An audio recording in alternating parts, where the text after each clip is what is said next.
She pushed the cleaning cart down the 41st floor hallway of Pierce & Gaines Tower in Atlanta at 1147 on a Wednesday night, 67 years old, navy blue uniform, name badge on her chest that read, Ruth, no last name. She stopped in front of a glass door. The CEO's office, walnut desk, family photos lined up on the shelf behind it. She looked through the glass at one of those photos. She was in it. She did not open the door. She had stood in front of this door every night for 3 years. Not once did she turn the handle. Not because she did not have the right. Because she was afraid that if she opened it, her son would tell her to go home. And she was not ready to leave. Derek Tarvon Gaines was 42 years old, CEO and co-founder of Pierce & Gaines Capital, a real estate investment firm headquartered on the 41st floor of the building that carried his name. Net worth $1.2 billion. Forbes 400. His signature was on contracts that moved entire city blocks from one owner to another. His days began at 7 in the morning, and they did not pause. A strategy meeting at 7:15, and a portfolio review at 8:30, and a conference call with investors in London at 9, and a lunch meeting downtown at noon, and a second call with a development partner in Dallas at 2, and a site visit in Midtown at 4, and a dinner with the board at 7, and emails in the back seat of his car on the way home at 9. Every day built the same way, every hour accounted for. Every minute assigned to something that produced a return. He earned $4.8 million a year before bonuses. He lived in a penthouse in Buckhead that cost $3.2 million and had a view of the city skyline that he saw for approximately 11 minutes each morning while drinking coffee and reviewing his calendar.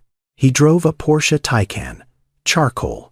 He had chosen the color in under 30 seconds during a phone call between 2 other phone calls. He was not a bad man. That is worth saying clearly because what follows might make it easy to think otherwise. He donated to 3 foundations. He funded a scholarship program at Morehouse.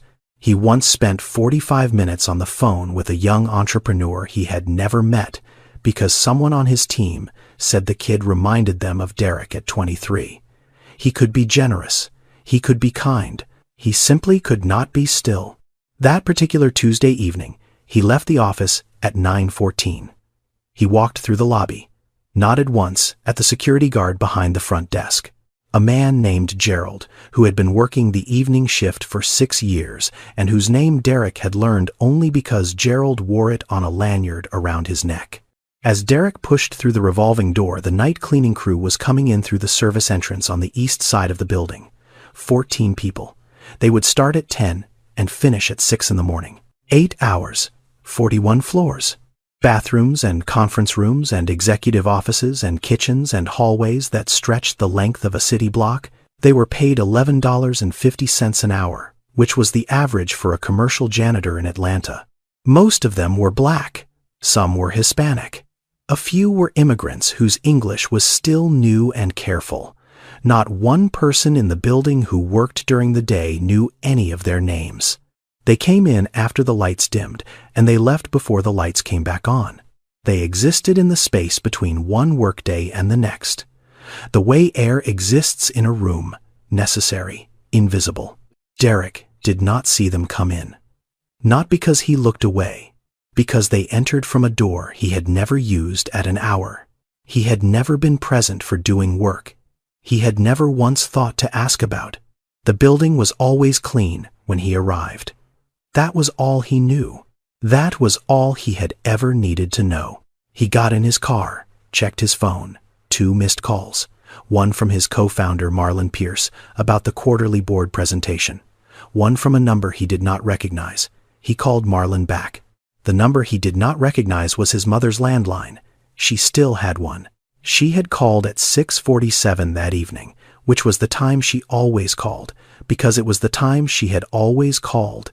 Even when he was in college, even when he was in business school, even when he was 26, and sleeping on a futon in a rented office, trying to build something out of nothing. 6:47. Every time. He did not call back. Derek Gaines had not spoken to his mother in 7 months. Not because he was angry. Not because there had been a fight, or a falling out, or a door slammed hard enough to crack the frame. Nothing like that. He had simply gotten busy. And then busier. And then the kind of busy where you stop noticing the things that are missing, because the things that are present take up every square inch of available space. He had a reminder on his phone. Every Sunday, call Mom. He had dismissed it 31 consecutive times. Each time he told himself next week. 31 next weeks is 7 months. That is how long it takes for silence to become a habit, and for a habit to become something a person stops noticing entirely. He did not hate his mother. He did not resent her. He loved her the way a person loves something they have placed very carefully on a high shelf out of sight in a room they no longer enter, gently, distantly, and without realizing that the shelf is getting dusty. Ruth Arlene Gaines lived alone in a small house in Decatur, Georgia, 20 minutes east of Atlanta by car. It was the house Derek had grown up in, a 3-bedroom on a quiet street lined with oak trees that had been there longer than anyone on the block. She had paid off the mortgage 9 years ago. The front steps had been painted twice since Derek left for college, both times by Ruth herself. The hallway from the front door to the kitchen had photographs on both walls. Derek, at 4 years old, standing in the front yard with a plastic baseball bat. Derek at 9, in a suit 2 sizes too big at his grandmother's funeral. Derek at 14, on the basketball court at his high school mid-jump, the ball leaving his fingers. Derek at 18, graduation cap, the smile of someone who believed everything was about to begin. Derek at 24, shaking hands with his first investor. The last photograph was Derek at 30, receiving his MBA. That was 12 years ago. There were no photographs after that. Not because nothing happened. Because everything happened so fast that no one stopped to take a picture that Ruth was in. His old bedroom was at the end of the hall. She kept it exactly the way it was the day he left. Single bed, Michael Jordan poster above the headboard, a stack of textbooks on the desk, a pair of sneakers in the closet that no longer fit anyone. She changed the sheets once a month. She did not know why. He was not coming to sleep in them. But the act of pulling the fitted sheet tight over the corners and smoothing the pillowcase flat was something her hands knew how to do for him. And she was not ready to let her hands forget. Ruth was not poor. She owned her home outright. She had $84,000 in a savings account. Derek had set up an automatic transfer 3 years and 6 months ago, $2,000 a month, deposited on the first of every month into an account he had opened in her name. He had not called once in those 3 years and 6 months to ask whether the money had arrived. It always did. The way automated things always do, reliably, impersonally, without a voice attached. She did not need a job. But in March of that year, Ruth Arlene Gaines walked into the offices of Buildright Services, a commercial cleaning company, contracted to service 6 office towers in Midtown and downtown Atlanta, and she applied for a position on the night custodial crew. She used her first and middle name only, Ruth Arlene. She left the last name blank on the application, and when the interviewer, a man named Horace Whitfield, asked her for it, she said, "Arlene is my full legal name," and Horace wrote it down without pressing further because he had 14 open positions and 6 of them needed to be filled by Friday. She was placed on the crew assigned to Pierce and Gaines Tower. She did not request it, but when the assignment sheet was posted and she saw the name of the building, she stood in front of it for a long time. Horace asked if there was a problem. She said no. No problem at all. On her first night, she put on the navy blue uniform in her bedroom at home. She stood in front of the mirror on the back of the closet door and looked at herself. She did not recognize the woman looking back. Not because of the uniform, because the last time she had worn a uniform for work was 18 years ago when she was a nursing assistant at Grady Memorial Hospital. She had worn scrubs then, teal. She remembered the color. She remembered the feel of the fabric. She remembered the way her feet ached after a 12-hour shift, and the way she would sit on the edge of her bed, and Derek, who was 15, then would bring her a glass of water without being asked. She looked at herself now. Navy blue, name badge, Ruth, no last name. She picked up her car keys. She drove 20 minutes west in the dark. She pulled into the parking garage of a building with her son's name on it. And she clocked in for the first time at 9:58 on a Tuesday night in March. The elevator opened on the 41st floor, and Ruth stepped out pushing a cleaning cart. The hallway was dark. Then the motion sensor lights flickered on one panel at a time, triggered by her movement. She was the only reason those lights turned on at this hour. The only body in the building that made this floor come alive after midnight. She started with the large conference room. 12 leather chairs around a long table. A whiteboard on the far wall still covered in notes from the afternoon. Someone had written Q3 strategy across the top in red marker and drawn arrows connecting boxes she did not understand. She wiped the table. She emptied the trash can. She straightened the chairs. She did not erase the whiteboard. That was not her job. The pantry next. 3 coffee mugs sitting unwashed in the sink. A half-eaten salad in a plastic container with a fork still in it. A protein bar wrapper on the counter. She cleaned all of it.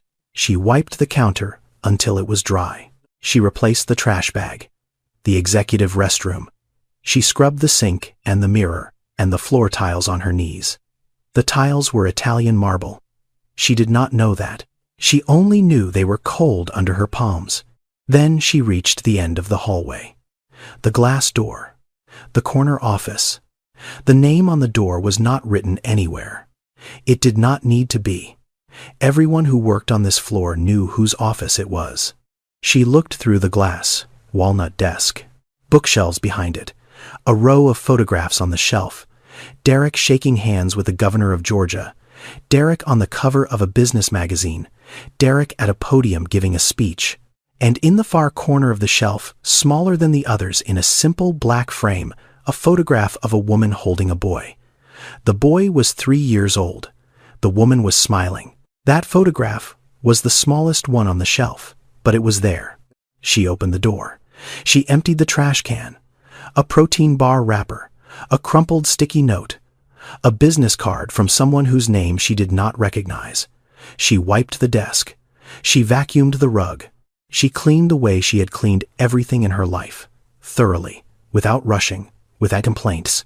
She reached into the trash can one more time. A piece of paper she had missed. A yellow sticky note crumpled into a ball. She smoothed it open. Handwriting. She recognized it immediately. She had known this handwriting since it was the alphabet written in pencil in a first-grade workbook. The letters were different now. Sharper. More confident.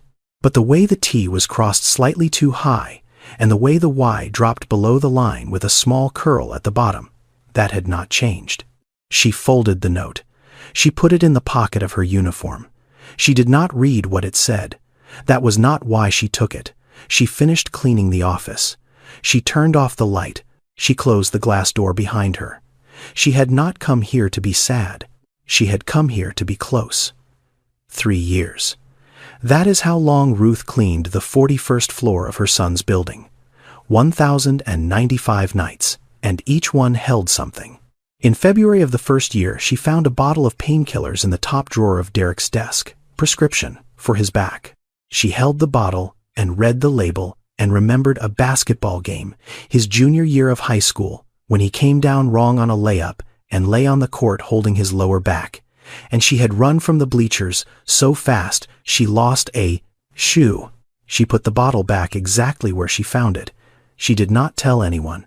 In June of the first year, Derek stayed late, past 11.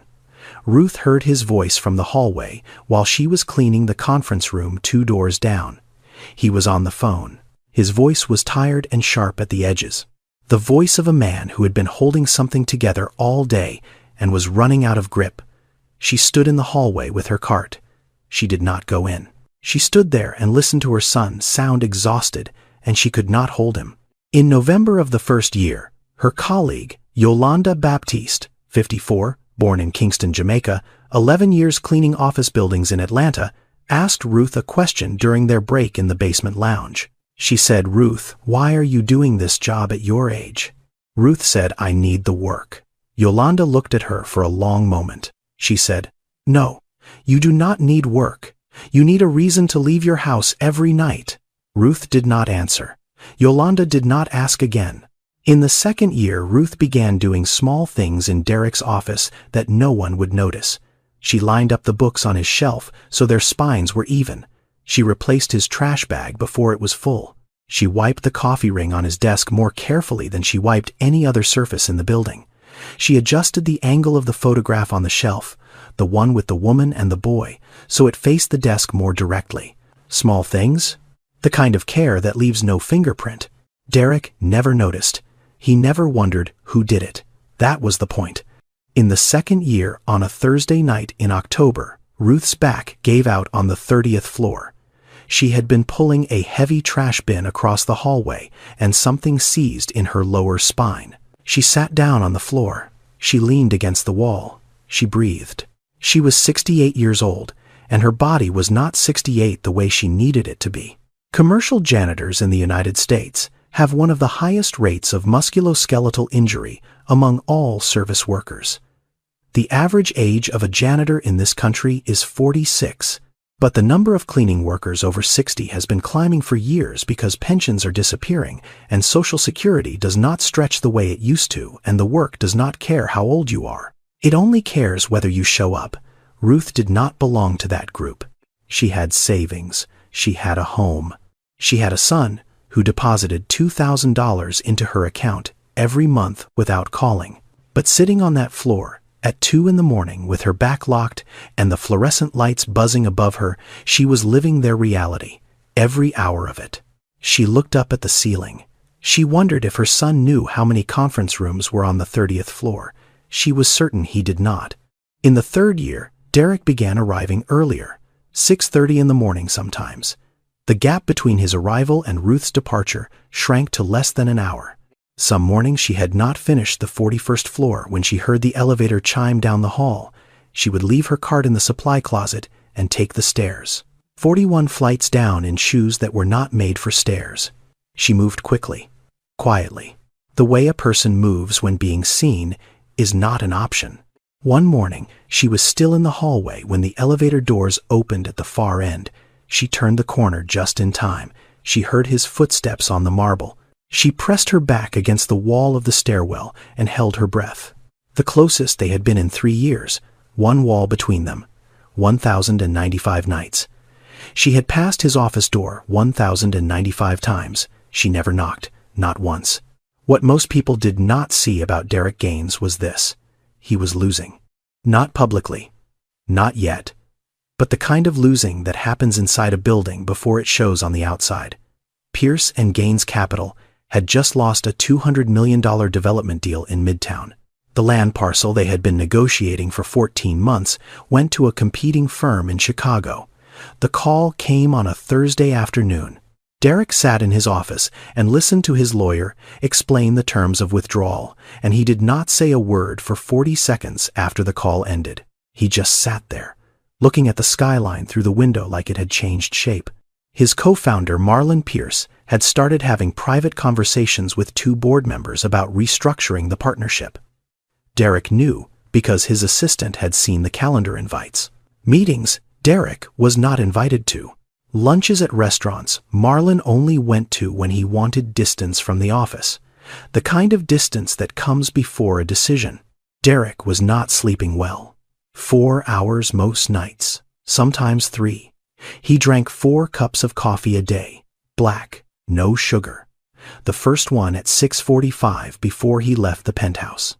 The last one at 4 in the afternoon, standing in the pantry on the 41st floor, staring at the espresso machine while it worked. He had started seeing a doctor for stomach pain. The doctor said it was stress. The doctor said to rest. Derek nodded and went back to the office. He was carrying the company the way a person carries something too heavy for one set of hands. Not because no one else could help, because he had stopped believing anyone else would carry it right. That is what happens when you build something from nothing. You never fully trust that it can stand without you holding it up. So you hold it, and you hold it, and you do not put it down because putting it down feels like letting go. And letting go feels like the version of yourself that slept on a futon and ate ramen out of a pot in a rented office was right all along, that you were never supposed to make it this far. He was 42 years old, and he was tired in a way that sleep could not fix. Tired in the bones. Tired in the part of a person that is supposed to remember why they started. And somewhere in the middle of all of that, buried under the meetings, and the calls, and the board pressure, and the stomach pain, and the coffee, and the silence of a penthouse that was too large for one person, there was a reminder on his phone. Every Sunday at 11 in the morning. 2 words. Call Mom. He had dismissed it 31 times in a row. Not angrily, not deliberately. The way you dismiss a notification when your hands are full and you tell yourself you will come back to it. Except you do not come back. And the next Sunday, it appears again. And you dismiss it again. And after enough Sundays, the act of dismissing it becomes automatic. The thumb moves before the thought forms. 31 Sundays. 7 months. He remembered the last time he spoke to her. He was at Hartsfield-Jackson Gate B-17, waiting for a flight to Dallas. She had called at 6:47. He picked up on the 4th ring. The call lasted 4 minutes. She asked if he was eating enough. He said, "Yes, ma'am." She asked about the weather in Atlanta. He said it was fine. He told her he had a flight in 20 minutes. She was quiet for a moment, the kind of quiet that is not empty. The kind that is full of all the things a person has decided not to say. Then she said, "I am glad you are doing well."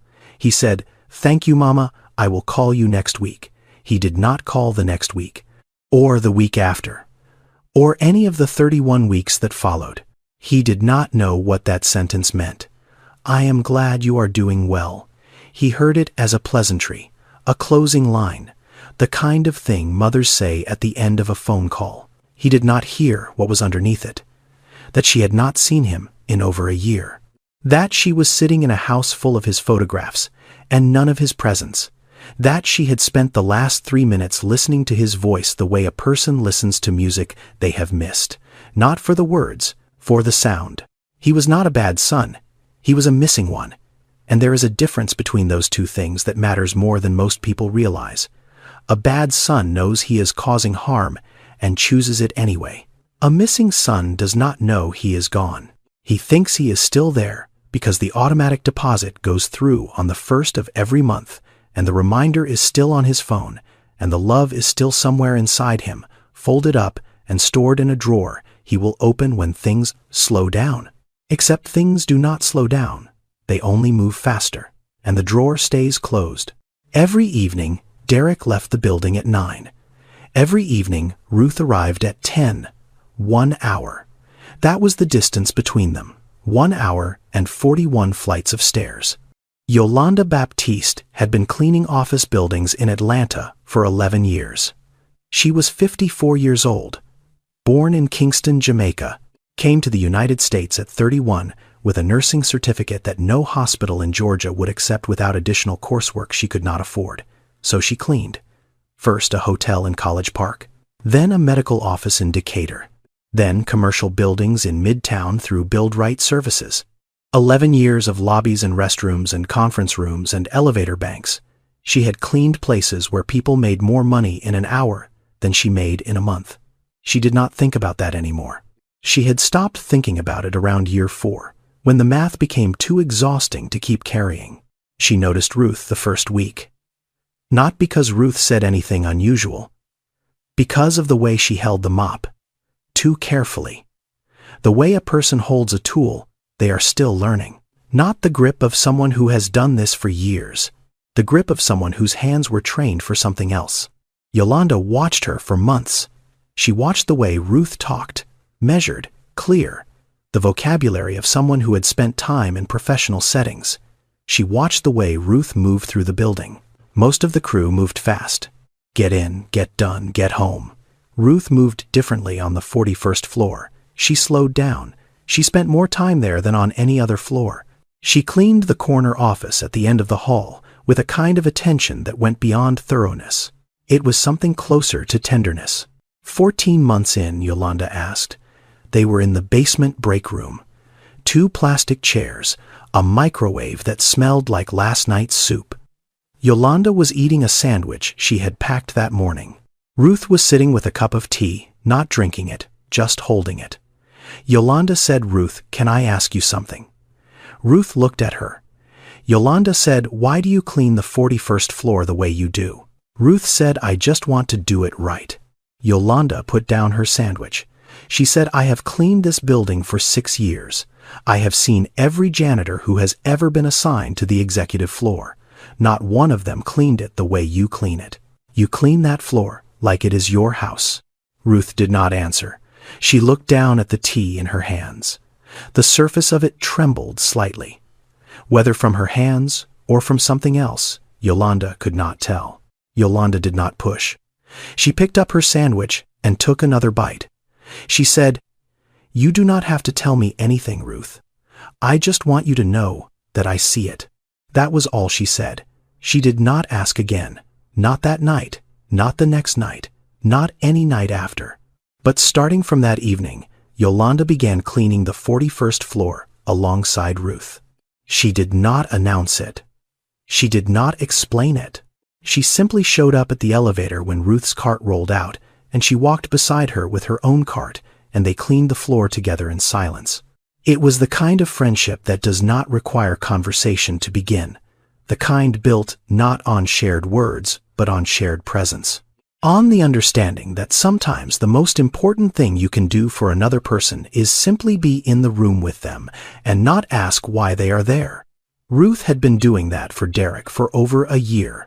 Now Yolanda was doing it for Ruth. 2 years and 8 months into Ruth's time at Pierce & Gaines Tower, she missed a shift for the first time.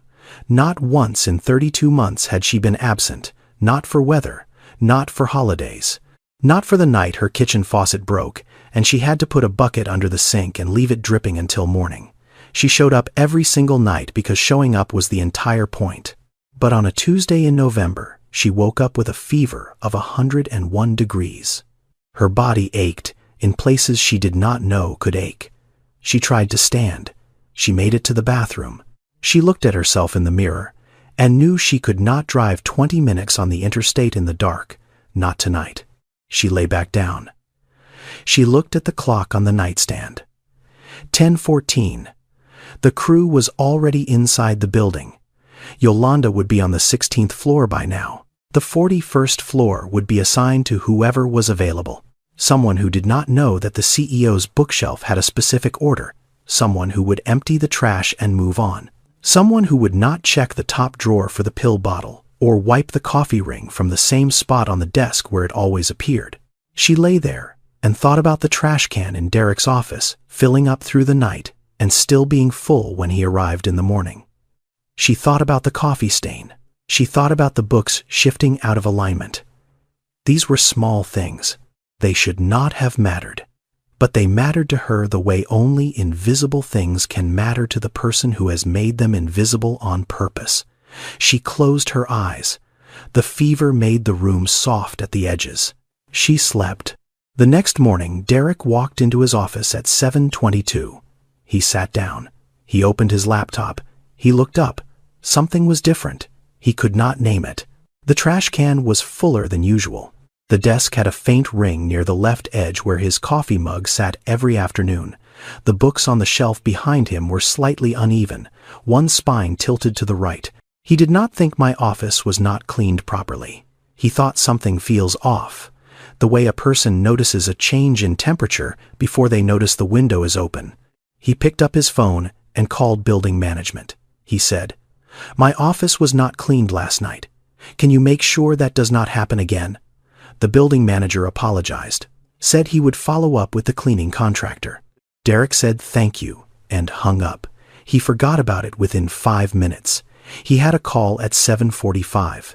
He did not know that the reason his office was not cleaned was that his mother was lying in a bed in Decatur with a fever thinking about his trash can.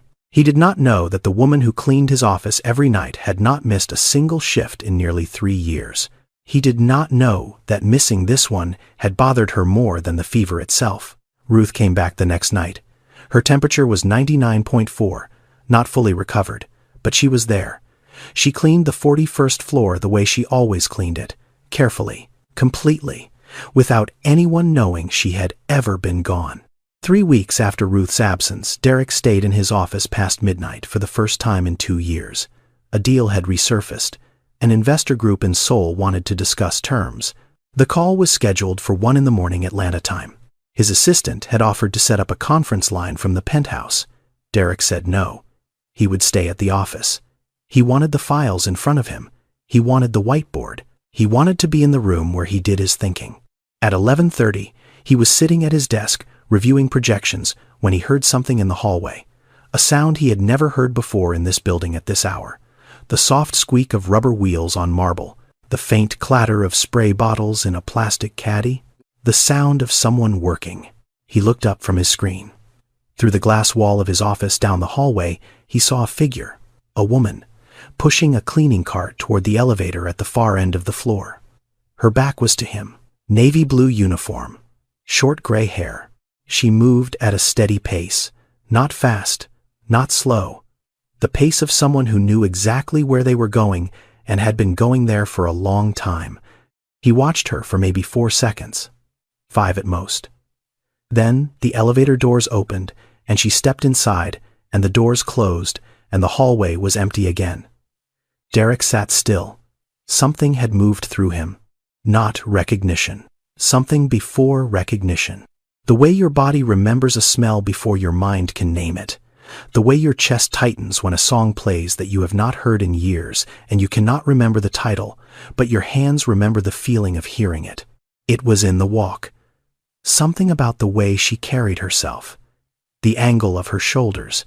The particular steadiness of her stride. It was familiar in a way that lived below language, below thought. In the place where the body stores the people it has loved the longest. He shook his head slightly. He looked back at his screen. The numbers were still there.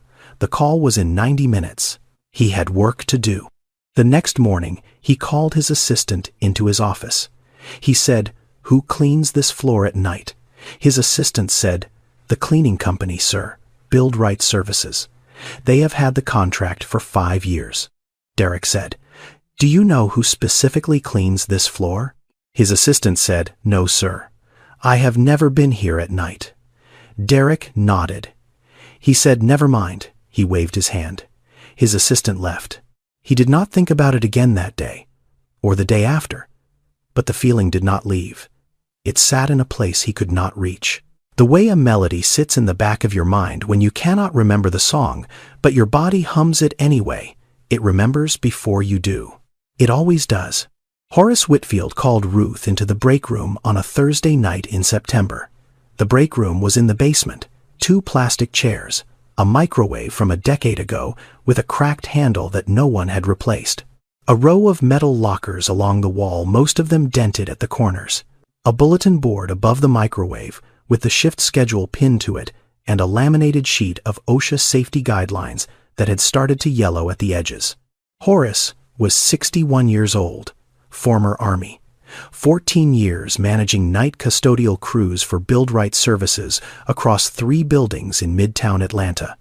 He had hired hundreds of people in that time. He had watched most of them leave.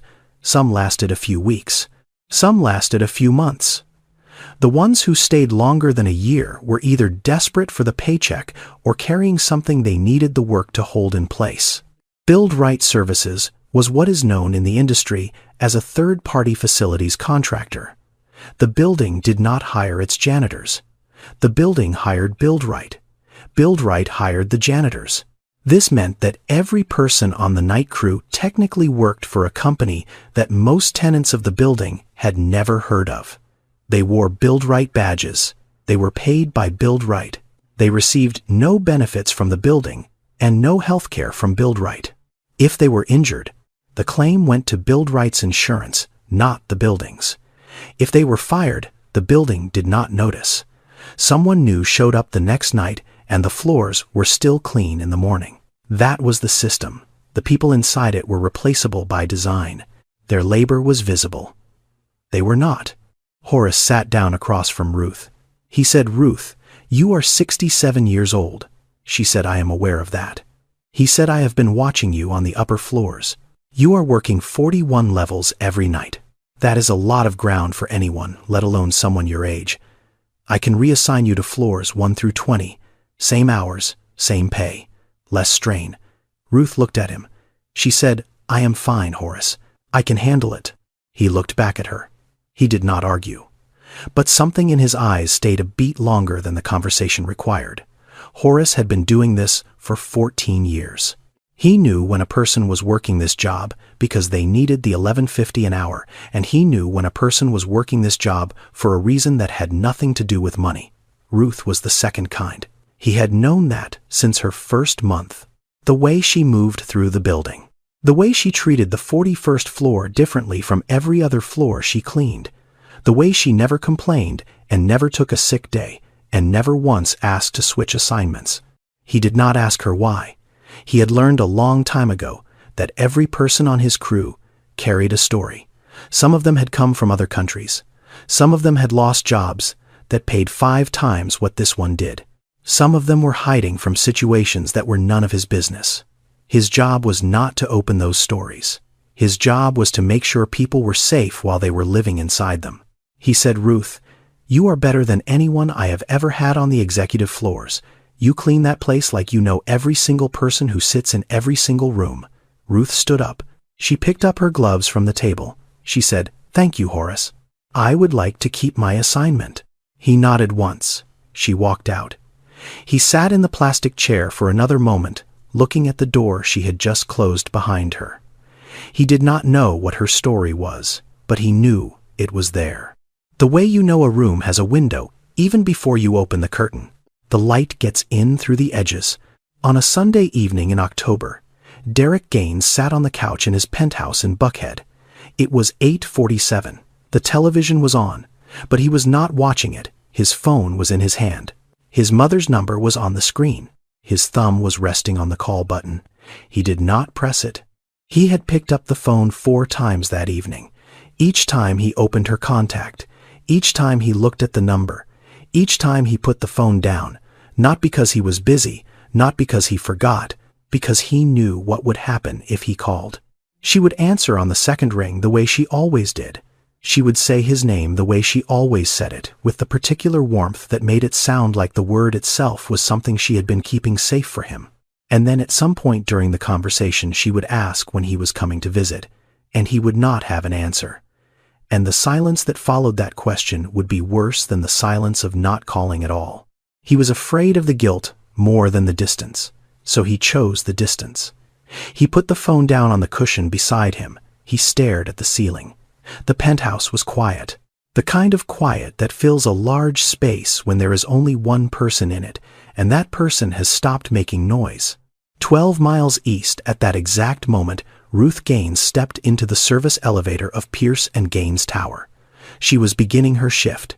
She pressed the button for the 41st floor. The elevator hummed. She took her phone out of her pocket. The home screen lit up. The wallpaper was a photograph of Derek, taken at a family dinner 6 years ago. He was laughing at something she had said. She could not remember what it was anymore, but she remembered the laugh. She looked at the photograph for a moment. Then she put the phone back in her pocket.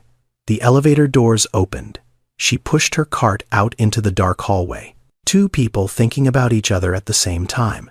12 miles apart, neither one speaking. Some distances are measured in miles. Some are measured in the words that no one says. Night 1091, 4 nights before the end. Ruth was cleaning the executive restroom on the 41st floor. The Italian marble, the same tiles she had scrubbed on her knees every night for nearly 3 years. She was working near the far wall where the floor met the base of the sink when her left foot slipped on the wet surface. Her shoe, the same pair she had been wearing since the beginning, the treads worn smooth from 1,000 nights of walking on polished stone, gave way beneath her. She went down hard. Her right hip hit the tile first, then her shoulder, then the side of her head grazed the edge of the sink cabinet. She lay on the floor. The fluorescent light above her buzzed. The ceiling tiles had a crack in the second row from the left that she had never noticed before. She noticed it now because she was looking up at it from the ground. She tried to push herself up. Her hips screamed. She stopped. She tried again. She got one hand flat on the floor and pressed. The pain ran from her hip to her ribs like something tearing. She stopped again. 10 minutes later, Yolanda found her. She had been cleaning the pantry down the hall and had come to check when Ruth did not appear at their usual meeting point by the elevator. She walked into the restroom and saw Ruth on the floor, one hand braced against the wall, trying to pull herself up by the paper towel dispenser. "Yolanda," said Ruth. Ruth said, "I am fine. I slipped. Help me up." Yolanda did not help her up. She pulled out her phone and called Horace. Horace came up in the service elevator in 4 minutes. He looked at Ruth on the floor. He said he was calling an ambulance. Ruth said, "I do not need an ambulance. I just need to stand up." She said it the way a person says it when they have been handling pain alone for so long that they no longer recognize it as pain. They recognize it as another thing to get through. Horace called the ambulance anyway. Ruth refused to get in when it arrived. The paramedics checked her hip. They said it was likely a deep bruise, possibly a hairline fracture. They recommended an X-ray. She said no. They left. Horace sat Ruth down in the break room. He pulled out the incident report form. Every workplace in the United States is required by OSHA to document injuries that occur on the job. But in the commercial cleaning industry, particularly among outsourced crews, injuries are routinely underreported. Workers fear losing shifts. Workers fear being replaced. Workers on temporary contracts fear that a single incident report is the beginning of the end of their employment. Ruth was not afraid of losing her job. She was afraid of something else entirely. Horace worked through the form: name, date, time, location, nature of injury. He reached the line that read emergency contact. He looked at Ruth. She looked at the form. The line was blank. It had been blank when she filled out her original application 3 years ago. She had left it empty on purpose. Yolanda was standing near the lockers. She had not left the room. She said quietly, "Ruth, you have to let someone know." Ruth shook her head.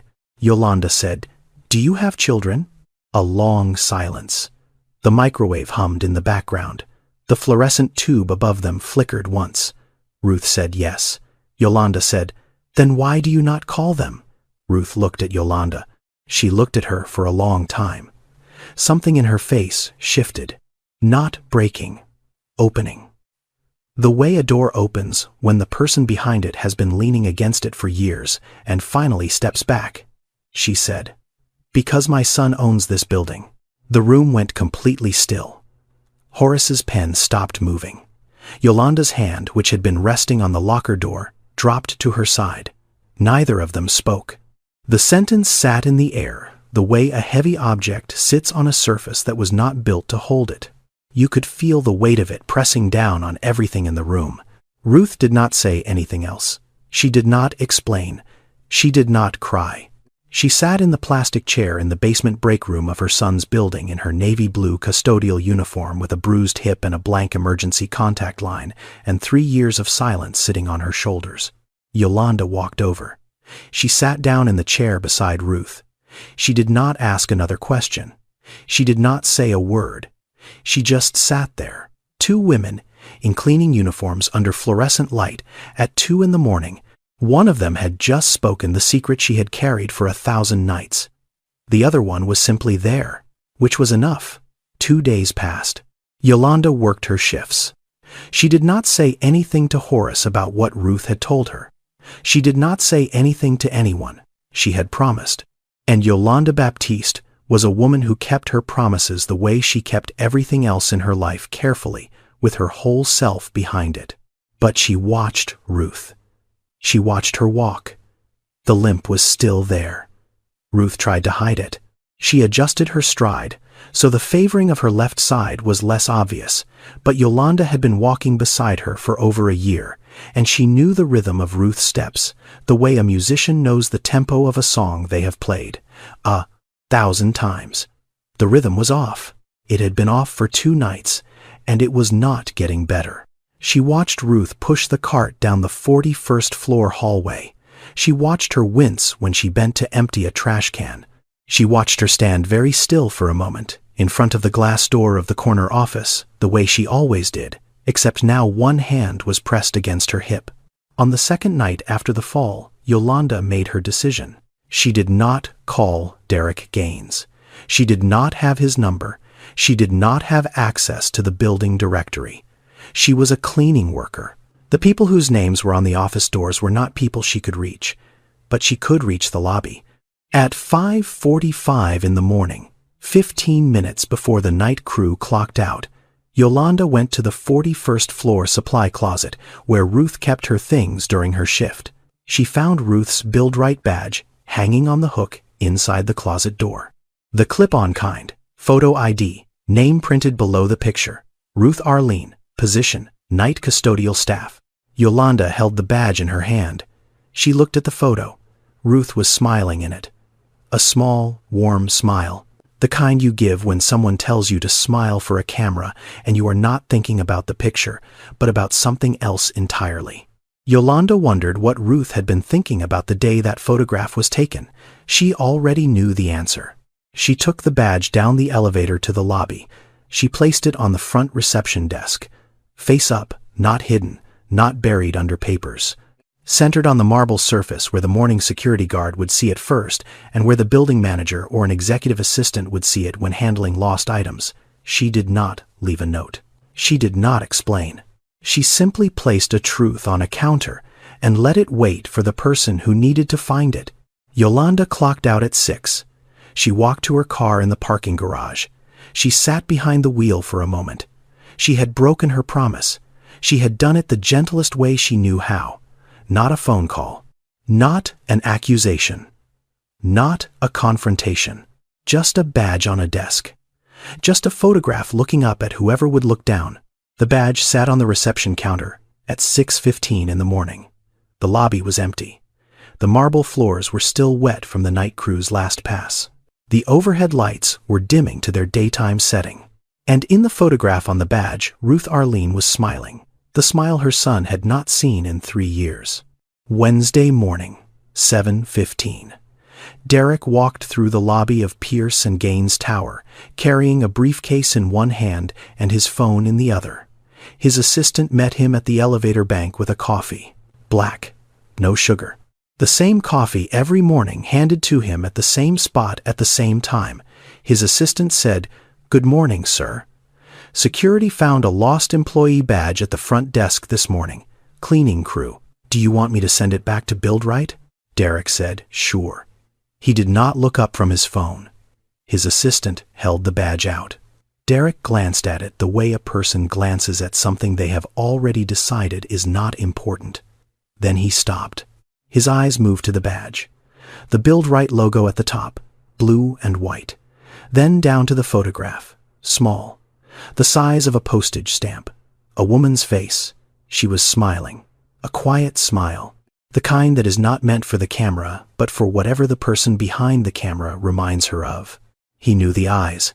He had looked into those eyes every morning for 18 years, over breakfast, in the car on the way to school. From the doorway of his bedroom when she came to say goodnight. From the bleachers at basketball games. From the kitchen table where she sat across from him and asked about his day and listened to every word as though no other sound in the world existed. He read the name printed below the photograph. Ruth Arlene. No last name. No Gaines. But the name did not matter. The eyes were enough. The eyes were everything. Below the name, position. Night custodial staff. Below that, start date, the 14th of March, 2022, 3 years ago. Derek did not move. The lobby continued around him. Employees walking through the turnstiles. Elevator doors opening and closing. Someone behind him said, "Good morning, Mr. Gaines." He did not hear it. He was reading the words night custodial staff for the 3rd time. He was trying to make the words fit together with the face in the photograph. His mother, a cleaning uniform, his building, 3 years. He said something to his assistant. His voice had changed. Not louder, not softer, shifted. The way a voice shifts when the person speaking has just received information that has rearranged the order of everything they thought they knew. He said, "When does the night cleaning crew work?" His assistant said 10 p.m. to 6 a.m., sir. He said, "Every night." His assistant said, "Every night. 1,095 nights." His mother had been inside this building 1,095 nights. She had ridden the service elevator to the 41st floor. She had pushed a cleaning cart down the same hallway he walked every morning. She had opened the glass door to his office and emptied his trash and wiped his desk and straightened his books and vacuumed his floor. She had stood in front of his photographs and looked at his face the way she had always looked at his face, with the full and steady attention of a woman who had never stopped watching over him, not even when he stopped looking back. He had walked past her. He may have walked past her and not known it. Not once in 3 years had anyone told him her name. Not once had he asked. He turned toward the elevator. Then he stopped. His legs did not hold. He took one step sideways, and his back found the wall, and he slid down it, slowly. The way a building settles when something in its foundation has shifted. His knees came up. His head dropped forward. The badge was still in his right hand, pressed against his chest, held there the way you hold something that has just broken you open. He was sitting on the marble floor, the floor his mother had cleaned, the floor she had been on her knees scrubbing while he slept in a penthouse 12 miles away. Everything he had built in the last 15 years, every deal and every number and every name on every building, all of it felt exactly the same as it had felt 5 minutes ago, and completely different at the same time. The way a room feels different after someone tells you that a person you love was standing in it all along and you never turned around. His assistant was beside him. He said, "Mr. Gaines, are you okay?" Derek looked up. His eyes were dry. Not because he was holding it together, because the thing that was happening inside him had not reached his eyes yet. It was still in his chest, still moving through him, still becoming what it was going to become. He said 2 words, "Find her." Derek was in his office 20 minutes later. The door was closed. He called Build-Right Services. He asked for the operations manager. A woman named Patricia answered. He told her he needed information about an employee, Ruth Arlene, night custodial staff, assigned to Pierce and Gaines Tower. Patricia confirmed. Ruth Arlene, 67 years old. Hired March 2022. Night shift. Responsible for floors 35 through 41. Attendance record. Perfect. Not one absence in 3 years. No complaints filed. No disciplinary issues. Performance rating, exceptional. One of the best they had ever had on any executive floor in any building in their entire portfolio. Derek asked for her home address. Patricia said she could not release personal employee information. Company policy. Derek said, "That woman is my mother." Silence on the other end. A long silence. The kind that happens when a person is trying to process a sentence that does not fit any category they have been trained to respond to. Patricia said, "Sir, she listed no emergency contact on her file." That sentence landed harder than anything else. Harder than the badge, harder than the start date. His mother had worked in his building for 3 years, and she had left the emergency contact line blank. Because if she had written his name, someone would have called him. And if someone had called him, the secret would have ended, and she was not ready for it to end. She had chosen to work without a safety net rather than risk being found. He hung up the phone. He stood. He picked up his car keys from the desk. He walked out of the office and past his assistant and into the elevator and through the lobby and into the parking garage. He got in his car. He drove east on I-20, out of Midtown, past the new developments and the cranes and the glass towers, into the neighborhoods that got older as the highway stretched, smaller buildings, narrower streets, hand-painted signs on corner stores, porches with people sitting on them in the afternoon. The part of Atlanta that had not been redesigned. The part that looked the way it had looked when he was a boy. He turned onto the street in Decatur. The oak trees were still there, the same ones from when he was 10, taller now. The branches met over the center of the road and made a tunnel of green that filtered the late afternoon light into something softer. He had ridden his bicycle under these trees. He had walked to school under them. He had not driven under them in 14 months. He pulled up in front of the house, the wooden gate his father had built and Derek had repainted at 15, the front steps that his mother had painted twice by herself since he left for college. the porch light. On. Even though it was 4:30 in the afternoon and there was still an hour of daylight left, she always left it on. She had always left it on. The light inside the house was warm. She was home. He sat in the car. He did not get out. Not because he was unsure. Because he was trying to find the right words. And after 7 months of silence, there are no right words. There is only showing up. And the showing up is the word, the only one that matters. He sat there for 11 minutes. Then he opened the door. He walked up the front steps. He stood in front of the door. The same door he had walked through 10,000 times. He knocked. Footsteps inside. Slow. The careful pace of someone whose body has started asking for more time between movements. The lock turned. The door opened. Ruth stood in the doorway, 67 years old. House slippers. A cotton blouse.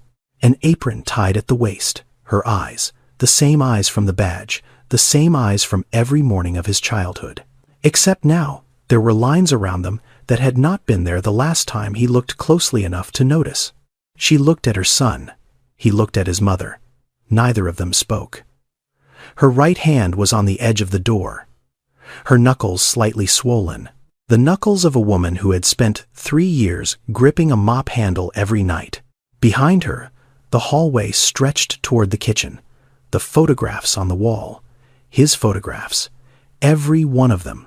From the plastic baseball bat to the MBA. Still there. Still in order. Still dusted. The smell of food came from the kitchen. She was cooking.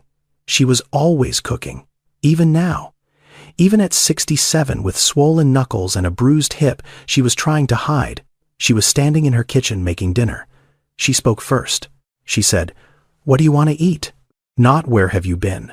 Not "Why did you stop calling?" Not "Do you know what I have been doing for the last 3 years?" The first sentence she said to her son after 7 months of silence was to ask if he was hungry. That is who she was. That is how she loved.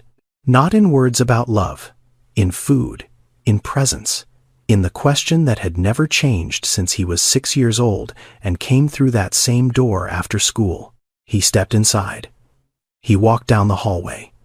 He looked at the photographs. He had seen them 1,000 times. But he had never seen them from inside the knowledge of what his mother had done. Every picture, every year of his life on that wall. And for 3 of those years, she had been cleaning his office at midnight and coming home to this hallway and looking at these same pictures before she went to bed. He walked into the kitchen. He sat down at the table, the same chair he had sat in since he was a boy. The wood was smooth from decades of use. Ruth placed a plate in front of him without asking what he wanted.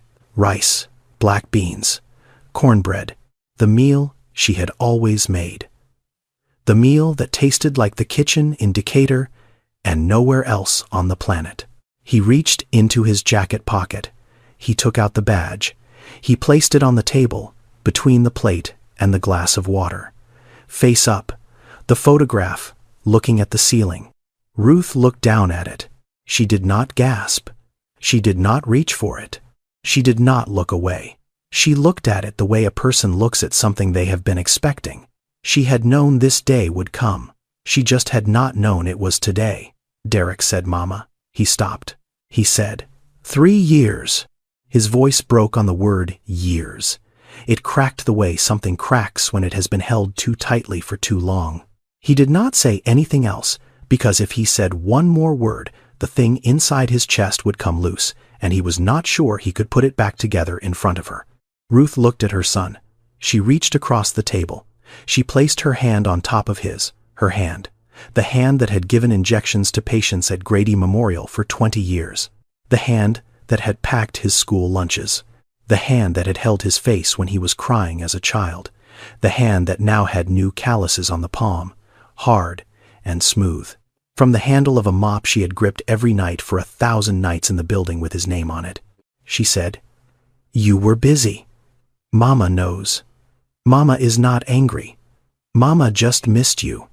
And Mama did not know how to miss you without being close." He tried to hold it. He had been holding things his entire adult life. Deals and pressure and expectations and the weight of a company and the distance from everything that was not the company. he had become very good at holding. But this he could not hold. He cried. Not the way he had almost cried in the lobby. This was different. This was the kitchen table in his mother's house. This was the chair he had sat in since he was 5. This was the plate of rice and beans she had put in front of him without asking. This was the cry of a 42-year-old man who had just realized that the most important person in his life had been 10 floors below him in a janitor's uniform for 1,000 nights while he sat above her signing papers and taking calls and never once looking down far enough to see her. He stood up. He walked around the table. He put his arms around his mother. He did not say a word. She was smaller than he remembered. Or maybe he had just gotten used to being in rooms where everything was large. She put her hand on his back. She patted it gently, the same rhythm, the same motion, the one from when he was 8 and could not sleep, the one from when he was 12 and lost the championship game, the one that had never changed. She said, "Eat, baby. It is getting cold." Derek did not ask his mother to stop working. He asked her one question. He said, "Mama, do you want to keep going?" She looked at him. She said, "No, Mama is done." Mama did what she needed to do. He understood. She had not needed the job. She had not needed the $11.50 an hour, or the navy blue uniform, or the metal locker in the basement. She had needed to be near him. And now that he was near her, she did not need the mop handle to hold on to anymore.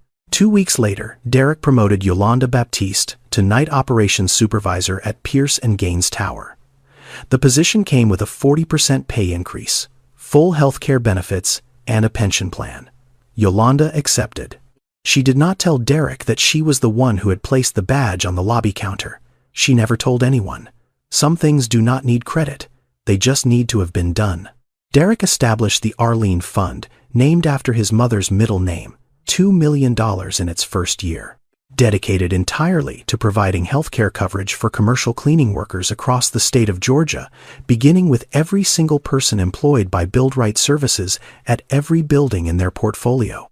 The fund covered medical visits and dental and prescriptions, and the kind of care that most of the people who cleaned the offices of the wealthiest companies in Atlanta had never had access to in their lives. There are more than 2.3 million janitors working in the United States. Most of them earn less than $15 an hour. Most of them have no health insurance. Most of them clean buildings where people make in a morning what they make in a month. And most of them you walk past every day without knowing their name or their face or the story they are carrying with them, from the parking garage to the supply closet to the 35th floor and back again. Ruth was not one of them. She had a home. She had savings. She had a son who could buy the building she cleaned. But she had lived their life for 3 years. She had felt what they felt.